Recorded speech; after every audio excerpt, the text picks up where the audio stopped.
ఇంట్లో కూర్చుని ఇంగ్లీష్ నేర్చుకోవాలనుకుంటున్నారా? అయితే వెంటనే మా స్పోకెన్ ఇంగ్లీష్ క్లాసెస్‌కి కాల్ చేయండి.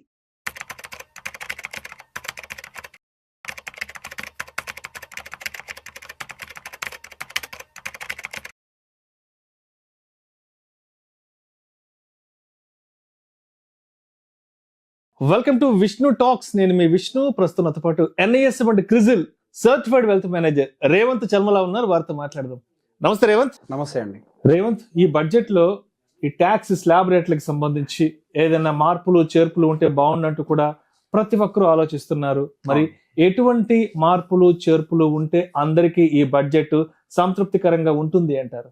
సో మనకి 2025 బడ్జెట్ అంతా కూడా ఇన్కమ్ ట్యాక్స్ స్లాబ్స్ చుట్టూతోనే తిరుగుతోంది. సో మన ఏ మీడియా ఛానల్ ఓపెన్ చేసినా, బిజినెస్ ఛానల్ ఓపెన్ చేసినా కానీ ట్యాక్స్ రేట్ కట్స్ గురించి మాత్రమే డిస్కషన్ జరుగుతుంది. సో దానికి గల ప్రధాన కారణం మనకి ఇండియాలో కన్జంప్షన్ అనేది కొంచెం వీకెన్ అవ్వడంతో మనకి మార్కెట్లో లిక్విడిటీ పెంచేయడం కోసం చెప్పి మనకి ఏ ప్రభుత్వమైనా ప్రయత్నం చేస్తుంది. ఎప్పుడైతే లిక్విడిటీ తగ్గుతుందో అటు మనకి మానిటరీ పాలసీ అవ్వచ్చు, లేకపోతే ఇటువంటి బడ్జెట్స్ ద్వారా అయి ఉండొచ్చు, మనకు కొంతవరకు లిక్విడిటీని ఇన్ఫ్యూజ్ చేసే ప్రయత్నం చేస్తాయి ప్రభుత్వాలు. దాంట్లో భాగమే మనకి ఇప్పుడు రాబోతున్నటువంటి ఫిబ్రవరి 1వ తారీఖున బడ్జెట్. దాంట్లో పర్టికులర్ ఇన్కమ్ ట్యాక్స్ స్లాబ్స్ రిలేటెడ్గా చాలా రివిజన్స్ చేయాలి అనే విధంగా, చేస్తారు అనే విధంగా, చేయాలి అని కూడా చేస్తారు అనే విధంగా మనకు కనిపిస్తున్నాయి. 15 lakhs వరకు కూడా ఎటువంటి ట్యాక్స్ ఉండదు, ఇట్లాంటి రకరకాల ఏదో చెప్తున్నారులేండి. కానీ డైరెక్ట్గా అది దాన్ని తీసుకుని 15 lakhs దగ్గర 0 tax వరకు పెట్టడం అనేది ప్రాక్టికల్గా ఏ ప్రభుత్వానికి కూడా సాధ్యం కాదు. It is near to impossible. అది సాధ్యమయ్యేది కాదు. మాక్సిమం చేయగలిగితే ఏం చేయగలుగుతారంటే కొంతవరకు లిమిట్ని ఎక్స్పాండ్ చేయగలుగుతారు. 1 లక్ష 2 లక్షల మందము స్లాబ్స్ని ఎక్స్టెండ్ చేస్తూ పోతారు. అండ్ దాంతో పాటుగా ఒక న్యూ ట్యాక్స్ స్లాబ్ని కూడా ఇంట్రడ్యూస్ చేయొచ్చు. 25% అనే ట్యాక్స్ స్లాబ్ లేదు, సో దాన్ని కూడా ఇంట్రడ్యూస్ చేయొచ్చు అనే ఒక పాయింట్ కూడా రేజ్ అవుతుంది. సో ఇంకొక స్లాబ్ యాడ్ అవుతుంది. ఇప్పుడు వరకు 5, 10, 15, 20, 30 ఇట్లు ఉన్నాయి. ఇన్ బిట్వీన్ 25 అనేది మిస్ అయింది. సో మనకి ఇంకొక ట్యాక్స్ స్లాబ్ అనేది యాడ్ అవ్వడానికి కూడా చాలా ఎక్కువ అవకాశాలు అనేవి కనిపిస్తున్నాయి. సో బేసిక్గా మనకి ఇప్పుడు ఏదైతే న్యూ ట్యాక్స్ ప్రకారం మనకి 7 lakhs వరకు, 7 lakhs బిలో ఉన్న వాళ్ళకి 0 taxation అంటున్నారు. మేబీ అబవ్ ఉన్న వాళ్ళకి అగైన్ 5%, 10% స్లాబ్స్ అనేది స్టార్ట్ అవుతుంటాయి. కానీ అప్ టు 7 lakhs వరకు అయితే 0 tax అని చెప్పేసి అంటున్నారు. సో ప్రాక్టికల్గా మనకు ఆ లిమిట్ సరిపోతుందా లేదా అనేది ఇక్కడ పాయింట్. సో ఒక మనిషి ఇప్పుడు మెట్రోపాలిటన్ సిటీ అవ్వచ్చు, లేకపోతే Tier 2 cities అంటే ఖమ్మం, వరంగల్, ఇట్లా నెల్లూరు, ఇట్లాంటి వాటిల్లో ఎక్కడ బతకాలన్నా కానీ ప్రతి సగటు మానవుడికి కొంత ఖర్చు అనేది మాత్రం బై డిఫాల్ట్గా ఉంటుంది. సో ట్యాక్స్ అనేది ఎప్పుడు కట్టాలి? ఒక మనిషి బతకడానికి కావాల్సిన డబ్బుల్ని దాటి దాని పైన ఏదైతే మిగులుతుందో దాని మీద ట్యాక్స్ కట్టడం అని అంటే అప్పుడు డెఫినెట్గా ఏ సామాన్యుడికి కూడా కొంతవరకు నొప్పి అనిపించకపోవచ్చు. సో బేసిక్గా ఆ నొప్పి అనిపించని లిమిట్ ఏంటి అంటే థ్రెషోల్డ్ లిమిట్ ఏంటి? సో దాని గురించి ఇప్పుడు నేను డిఫరెంట్ ఏరియాస్ నుంచి, డిఫరెంట్ ప్లేసెస్ నుంచి రకరకాల మనుషుల్ని కలుస్తూ ఉంటాను కాబట్టి నాకు ఒక అవగాహన వచ్చింది. ఒక మనిషికి యావరేజ్గా ఖర్చు 70,000 రూపాయలు చాలా కామన్గా వస్తుంది. సో సింపుల్, 20,000 రూపాయలు రెంట్ ఉంటుంది. ఎడ్యుకేషన్ కోసం నెలకు 15,000, 2 పిల్లలు ఉన్నారంటే 7,500,000, లక్ష మినిమం ఉంది కదా. సో ఎటొద్దన నెలకు 15,000 ఎడ్యుకేషన్ ఫీజులు పోతున్నాయి. గ్రాసరీస్ కోసం 15,000 పోతున్నాయి. పైన internet bill, mobile bill, petrol costs, ఇతరత్ర చిన్న చితక ఖర్చులు 10,000 మందం పోతున్నాయి. బట్టలను, లేకపోతే మనకి ఇంకా ఇతరత్ర ఖర్చులు అవన్నీ కూడా ఒక ఇన్సూరెన్స్లని అవి ఒక 10,000 రూపాయలు ఖర్చు వస్తుంది. అటు ఇటుగా మనకి ప్రతి నెల 70,000 రూపాయలు ఖర్చు వస్తుంది. అంటే యావరేజ్గా మనం దాన్ని యాన్యువలైజ్ చేసి చూస్తే అది 8.5 lakh రీచ్ అవుతుంది. సో 8.5 lakh అనేది ఒక మనిషి మినిమం బతకటం కోసం అయ్యేటువంటి ఒక ఖర్చు ఇది. సో మనం ఆ లిమిట్ వరకు కూడా ట్యాక్స్ ఫ్రీ ఉంటే మేబీ కొంతవరకు మనకి ట్యాక్స్ ఫైలింగ్స్ కూడా పెరగడానికి ప్రాబబిలిటీ ఉంటుంది. అట్లీస్ట్ నిల్ ఫైలింగ్ అంటే నాకు పెద్ద ఎత్తున అంటే నాకు ట్యాక్స్ ల్యాబ్స్ లేను అని ఫైల్ చేసే వాళ్ళ సంఖ్య పెంచుకోవడానికి కూడా మనకి ఎక్కువ అవకాశాలు ఉంటాయి. సో గోయింగ్ ఫర్దర్ కూడా ఈ స్లాబ్స్ రివిజన్ కూడా చాలా ఇంపార్టెంట్. ఎందుకు? 8.5 లక్షలతో ఒక మనిషి జీవితం కంప్లీట్ అయిపోతుందని అంటే కాదు. సో వాళ్ళ భవిష్యత్తు కోసం కూడా వాళ్ళు కొంత డబ్బుల్ని కూడబెట్టుకోవాలి. ఏంటి అవి? డెఫినెట్గా పిల్లల యొక్క భవిష్యత్తు అయి ఉండొచ్చు, వాళ్ళు రిటైర్మెంట్ అవ్వచ్చు, ఇల్లు కట్టుకోవడం అవ్వచ్చు, ఇట్లా రకరకాల ఆశయాలు ప్రతి సామాన్యుడి జీవితంలో ఉంటాయి. ఎంతో కొంత ఆస్తిని నేను సంపాదించాలి, మా పిల్లల భవిష్యత్తు కోసం నేను దాన్ని ట్రాన్స్ఫర్ చేయాలి. సో ఇదంతా కూడా సాధ్యం అవ్వాలి అని అంటే డెఫినెట్గా ట్యాక్స్ కాంపోనెంట్ ఆ దేశంలో కొంత కన్వీనియంట్ తోటి ఉండాలి. సో 8.5 lakhs వరకు కూడా మనకు ఒక రంగా నిల్ ట్యాక్స్ స్లాబ్ని పెట్టుకొని మేబీ 8.5 to 10 lakhs ఒక 5% మార్జినల్ ట్యాక్స్, అండ్ ఆ తర్వాత 10 to 12.5 lakhs వరకు ఒక 10%, 12.5 to 15 and goes on. So basic అట్లా మనకు ఒక 5 up to 20 lakhs వరకు కూడా మనము హై ట్యాక్స్ స్లాబ్లోకి ఎంటర్ కాకపోతే కొంతవరకు నా దృష్టిలో బెటర్గా ఉంటుంది. ఇప్పుడు 15 lakhs దాదాపు మన హై ట్యాక్స్ స్లాబ్స్లోకి వెళ్ళిపోతాం. That is too much. 15 lakhs తోటి మనం ఏం సాధించగలుగుతామంటే సంవత్సరం వచ్చేటువంటి డబ్బుల్లో 15 లక్షలతోటి మనం మన జీవిత అవసరాలను తీరిపోతాయా?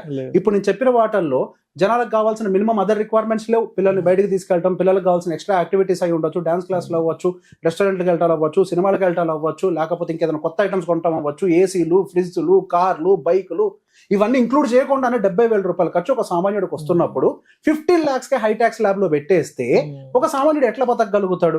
మళ్ళీ వాళ్ళు పెట్టేటువంటి ఖర్చులో మళ్ళీ దాని మీద ఒక 18% మనకి ఇండైరెక్ట్ ట్యాక్స్ అనేది కలెక్ట్ చేస్తున్నారు, ఇంకోవైపు 30% కలెక్ట్ చేస్తున్నారు. సో ఇంత ట్యాక్స్ అనేది కలెక్ట్ చేసుకుంటూ ప్రభుత్వమే పోతూ ఉంటే ఒక సామాన్యుడు వాళ్ళ భవిష్యత్తు కోసం ఒక రూపాయిని కూడబెట్టాలనుకోవటం అనేది ఒక కలగానే మిగిలిపోతుంది. కానీ అది వాళ్ళకి ఎటువంటి పరిస్థితుల్లో కూడా సాధ్యం చేసుకోవడం కష్టంగా మారుతుంది. అండ్ మనకు కొన్ని ట్యాక్స్ ఎగ్జామ్షన్స్ కూడా ఏవో పెట్టారు కదా ఓల్డ్ ట్యాక్స్ లో కూడా. అదేంటి ఏటీసీలో అయితే 1.5 lakh అని అంటారు. సో 1.5 lakh ఏ విధంగా సరిపోతుందో నాకు ఇప్పటికీ కూడా అర్థం కాదు. అందులోనే టర్మ్ ఇన్సూరెన్స్ అంటారు, అందులోనే హోమ్ లోన్కి రిలేటెడ్ అని అంటారు, అందులోనే పెన్షన్ ఫండ్స్ అని అంటారు, అందులోనే ఇంకా ఈపీఎఫ్ అంటారు, ఎన్పిఎస్ అంటారు, అదంటారు ఇదంటారు, అన్ని ఒక దాంట్లో కుదించి 1,50,000 పెడితే సంవత్సరానికి 1,50,000 సేవ్ చేసుకుంటూ పోతే నిజంగా రిటైర్మెంట్ కార్పస్ ఏర్పడుతుందా? ఇది కదా పెద్ద ప్రశ్న. ఇప్పుడు ఒక మనిషి బతకడానికి నిజంగా ఫ్యూచర్ లో ఇప్పుడు ప్రభుత్వం ఏమీ రిటైర్మెంట్కి ఎటువంటి భరోసా అనేది ఇవ్వట్లేదు. కానీ ఒక వ్యక్తి వాడు రిటైర్మెంట్ కోసం ఏర్పాటు చేసుకున్నటువంటి ఫండ్నైనా కానీ ట్యాక్స్ ఫ్రీ చేసి ఉండాలి. దాని లిమిట్ అనేది చాలా తక్కువగా పెట్టారు. సో కనీసం దాని ఒక 3 లక్షల వరకు అన్నా కానీ ఎక్స్టెండ్ చేయగలిగితే అప్పుడు జనాలు సేవింగ్స్ మీద మరింత ఇంట్రెస్ట్ చూపిస్తారు. సో ఇక్కడ మనం ఇన్వెస్ట్ చేస్తే సో వాళ్ళు ట్యాక్స్ ఎగ్గొట్టడం కోసం పెట్టుబడి పెట్టచ్చేమో కాక, కానీ ఇండైరెక్ట్లీ వాళ్ళ భవిష్యత్తునే కాపాడిన వాళ్ళు అవుతారు వాళ్ళు. అండ్ అదే విధంగా మనకి ఏటీడీ అనేది ఒకటి ఉంది, హెల్త్ ఇన్సూరెన్స్ రిలేటెడ్ 25,000 లిమిట్ అనేది పెట్టారు. 25,000 రూపీస్ లిమిట్ లో ఏం వస్తుంది అంటే గట్టి 10 లక్షల రూపాయల హెల్త్ ఇన్సూరెన్స్ వస్తుంది. నిజంగా ఈ రోజు హాస్పిటల్లో జాయిన్ అయితే 10 లక్షల్లో బయటికి రాగలుగుతామా? సీరియస్ అయితే 30 లక్షలు ఆస్తులు అమ్ముకోవాలి కాదండి, ఆస్తులు అమ్ముకునే దగ్గర. సో మీరు హెల్త్ క్వాలిటీతో ప్రొవైడ్ చేయలేనప్పుడు ఏం చేయాలి? హెల్త్ ఇన్సూరెన్స్ ఎగ్జంప్షన్ లిమిట్ అనేది పెంచి ఉండాలి అట్లీస్ట్. ఎక్కడికి? ఇప్పుడు నా ఎక్స్పీరియన్స్ ప్రకారం ఒక quality health insurance 25 lakhs and above తీసుకోవాలి అని అంటే 35,000-40,000 రూపాయలు మినిమం అవుతుంది, కొంతమంది 40,000 కూడా అవుతుంది. అండ్ సీనియర్ సిటిజన్స్ కోసం అని చెప్పి 25,000 అంటారు. సీనియర్ సిటిజన్ కి హెల్త్ ఇన్సూరెన్స్ తీసుకోవాలంటే 50,000-60,000 వద్ది, 5,000 ఎట్లా సరిపోద్ది అసలు? సో ఈ ఎగ్జామ్షన్ లిమిట్స్ ఏవైతే పెట్టారో తూతూ మంత్రం అని చెప్పి అక్షంతలు వేసారు తప్పించి నిజంగా మార్కెట్ రేట్లతో మీట్ అవుతున్నాయనంటే లేదు. సో ఖచ్చితంగా ఇప్పుడున్నటువంటి 80D సెక్షన్ ఏదైతే ఉందో అట్లీస్ట్ వితౌట్ అంటే ఆ పేరెంట్స్ని ఇంక్లూడ్ చేయకుండా నార్మల్ పీపుల్కే 40,000 వరకు అనే లిమిట్ ఎక్స్పాండ్ చేస్తే వాళ్ళు హై ప్రీమియం అంటే ఎక్కువ లిమిట్ ఉండేటువంటి సమ్ ఇన్సూరెన్స్ తీసుకోవడానికి ప్రాబబిలిటీ అనేది దొరుకుతుంది. అండ్ దాంతో పాటుగా పేరెంట్స్ని యాడ్ చేస్తే ఆ లిమిట్ ఇంకొంచెం ఎన్హాన్స్ అయితే ఇంకొంచెం బెటర్గా ఉంటుంది. అండ్ ఏటీఈ ఎడ్యుకేషన్ లోన్కి సంబంధించి ఏదో 50,000 అంత లిమిట్ ఇచ్చారు. 50,000 10,000 I don't remember 50 అనుకుందాం. ఇది ఒక అద్భుతమైన ప్లాన్. ఇది ఎందుకు పెట్టారో కూడా దేవుడికి తెలియదు. లోన్ తీసుకుంటే దాని మీద ఇస్తారనంట. లోన్ తీసుకుంటే నువ్వు ఇచ్చేది ఏంటయ్యా? పిల్లల భవిష్యత్తు కోసం. ఇప్పుడు యూఎస్ లో మనకి 529 ప్లాన్ అని చెప్పి ఇంతకుముందు ఒక వీడియోలో డిస్కస్ చేసాం. పిల్లల భవిష్యత్తు కోసమే మనం హైయర్ ఎడ్యుకేషన్ కోసం కొంత కార్పస్ ని డిపాజిట్ చేసుకుంటూ వెళ్లే అవకాశాలు ఉన్నాయి అని. సో అప్పుడు రిడిమ్షన్ అప్పుడు ఏదైతే ఉంటుందో పిల్లల ఎడ్యుకేషన్ కోసం వాడితే గనక ట్యాక్స్ అనేది చాలా తక్కువగా లోవర్ స్లాబ్ లో ఉంటుంది. సో ఇవన్నీ మనకి మంచి అడ్వాంటేజెస్ ఉన్నాయి అని. సో బేసిక్ గా అటువంటి ఒక స్కీమ్ ని ఈక్విటీ లింక్డ్ స్కీమ్ ని ఒకటి ఇంట్రడ్యూస్ చేసి ఇప్పుడు పిల్లల చదువులు భవిష్యత్తులో ఎంత కాస్ట్ తోటి పెరుగుతాయి? దాదాపుగా 12-13% స్పీడ్ తోటి వెళ్తున్నాయి. కాబట్టి మీరు కనీసం దానికి కూడా 1,00,000 లిమిట్ ఇచ్చి ఉండాలి. మీరు ఓకే లోన్ ని కూడా ఇంక్లూడ్ చేయండి.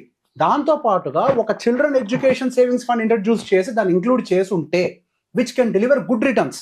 సుకన్య సమృద్ధి యోజన ఒకటి కాదు. సుకన్య సమృద్ధి యోజన 8.5% 8.2% ఇస్తుంది. అది కూడా కేవలం ఆడపిల్లలకే పరిమితం. ఇప్పుడు చదువుకోవడానికి ఆడపిల్ల అంటే మగ పిల్లవాడు ఏంటి, అందరికీ చదువు అనేది అవసరం. ప్రతి ఒక్క విద్యార్థికి వాళ్ళ భవిష్యత్తు కోసం వాళ్ళ పేరెంట్స్ ఇట్లా కాంట్రిబ్యూట్ చేయడానికి అవకాశం ఉంది. సో బేసిక్ గా వాళ్ళు గనక అప్పుడు ఈ డబ్బుల్ని గనక కాలేజ్ ఫీజు కోసం కనుక వాడితే పూర్తిగా ట్యాక్స్ ఫ్రీ చేస్తాం. ఇప్పుడు కాంట్రిబ్యూట్ చేస్తున్నందుకు గాను పలానా ట్యాక్స్ ఎగ్జంప్షన్ ఇస్తాం. దాని లిమిట్ ని మేము 80E అండర్ లో 1,00,000 రూపాయల వరకు కూడా 1,00,000 రూపాయల వరకు పొడిగిస్తున్నాం అని చెప్తే అప్పుడు 80E సెక్షన్ లో 1.5 lakh వరకు పిల్లల భవిష్యత్తు కోసం ఖచ్చితంగా ట్యాక్స్ ఎగ్జంప్షన్ కోసమైనా సేవ్ చేస్తారు. ఒక 3 లక్షల రూపాయలు వాళ్ళ భవిష్యత్తు కోసం సేవ్ చేస్తారు. సో బై ఫోర్స్ వాళ్ళు సేవ్ చేసుకుంటారు. ఎందుకు? ట్యాక్స్ ఎగ్జంప్షన్ కోసం. ఇక సేవింగ్ అంటూ జరిగితే భవిష్యత్తులో కష్టాలేవి. సో గవర్నమెంటే దాన్ని ప్లాన్ చేయాలి, బై ఫోర్స్ చేపించగలగాలి. తూతూ మంత్రంగా చేస్తే దానివల్ల ఏ ఫలితాలు రావు. Right. Thank you so much Revanth. Thank you అండి.